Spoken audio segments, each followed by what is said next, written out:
Kryeministri Kristian Mickoski u bëri thirrje organeve kompetente që të ndërmarrin masa penale ndaj personave të cilët, siç tha ai, po shpërndajnë frikë dhe panik tek qytetarët, se në vendin tonë do të vinë migrant. Mickoski thotë se kur kryeministri dhe ministrit kompetente mohojnë se ekziston marrëveshje me Britaninë për migrantët, ndaj personave që vazhdojnë të shpërndajnë informacione të tilla referuar LSDM-s, shton se është e udhës që ata të përgjigjen penalisht.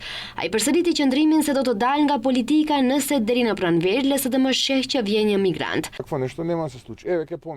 Kur ka mohim zyrtar nga kryetari i qeverisë dhe nga ministrit kompetente të jashtme dhe të brendshme, mendoj se nga ky moment e tutje e kalojnë Rubikonin me vetëdije dhe edhe krahas demanteve po shpërndani panik dhe frikë dhe për këtë në kodin zgjedhor parashihen sanksione të caktuara dhe ju bëj thirrje organeve kompetente që të dalin nga kthetrat e pushtetit të kaluar LSDM-BDI dhe kundër këtyre personave të ngrejnë procese sepse shumë qytetar me të drejtë janë të shqetësuar.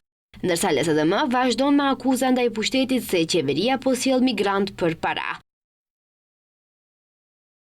Me kredin prej 6 milion eurosh t'i paguajnë migrantët, t'i ushqejnë dhe t'i paguajnë ndërtimin e qendrave sociale për ta. Kështu duket politika patriotike e VMRO-s. LSDM e antarësoi Maqedoninë në NATO për të ruajtur sigurinë dhe kufitë e shtetit, ndërsa VMRO dopamine e rrezikon sigurinë me plane për sjellje të migrantëve për para.